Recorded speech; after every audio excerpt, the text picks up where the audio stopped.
All right, let's get right into it. You see the headlines everywhere, right?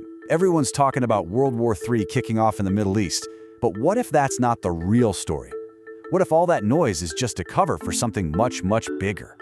A war that isn't being fought with missiles and tanks, but for something that runs the entire world. The global supply chain. I mean, think about it.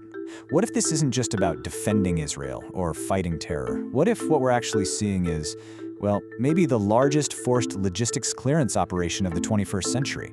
A totally calculated move to physically bulldoze a path for a new trillion-dollar trade route. The prize? Nothing less than total control over the future of the global economy. Let's really break down this master plan. Okay, so to really get this, you have to look away from the explosions for just a second and follow the money. It all starts, believe it or not, far away from the Middle East. It starts with a series of huge, kind of under-the-radar deals that are basically the software for this new economic world order. And this is a huge shift. You've got India, which is all set to become the world's next great manufacturing hub, quietly signing these massive free trade deals with pretty much all of Europe. What this does, essentially, is create a brand new tariff-free superhighway for Indian goods to flow right into the wealthiest market on the planet. But see, here's the catch. You can have all the fancy trade agreements you want, but they're completely worthless if you can't actually get your stuff from point A to point B, reliably and without it costing a fortune. And that brings us to the hardware. The way things are now, it's broken. It's a mess. And for years, that's been the biggest thing holding India back from truly taking over from China as the world's factory. So, the United States has been quietly pushing this incredibly ambitious solution to fix it. And this slide just lays it out perfectly. You see on the left, that's the old way, through the Suez Canal. It's slow, it's expensive, and as we've all seen lately, it's dangerously easy to attack. But on the right, that's the new American-backed plan. It's faster, it's way more secure, and it's specifically designed to bypass all those dangerous choke points. It's called IMEC, the India, Middle East, Europe Economic Corridor. And let's be crystal clear about this. This is a US-backed project through and through. The whole point is to fundamentally rewire global trade, pull it away from China's orbit, and anchor it to new, more dependable partners. So how does this whole thing work? Well, it's pretty clever. Goods leave India by ship and head to the UAE. Then they get loaded onto a brand new railway that cuts straight across the desert, through Saudi Arabia, all the way to a port in Israel. From there, it's a straight shot by sea across the Mediterranean and into Europe. It's basically a modern Silk Road, built to make the old sea lanes totally obsolete.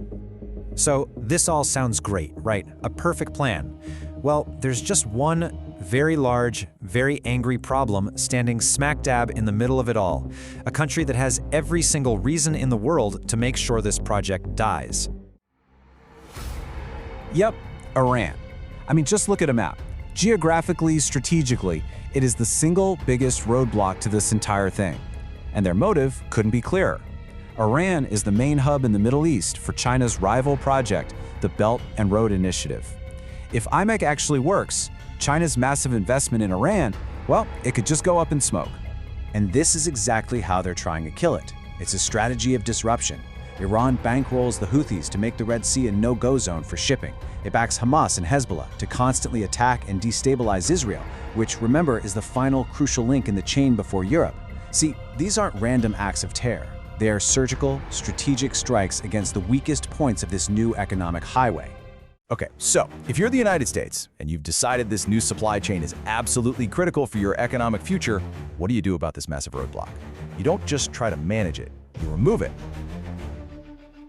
And suddenly, all those headlines, they start to make a chilling kind of sense, don't they? The operations taking apart Iran's networks, they're not just about revenge. They're part of a cold, hard, calculated economic strategy. This is what a forced logistics clearance operation actually looks like. It's a demolition project designed to clear the path.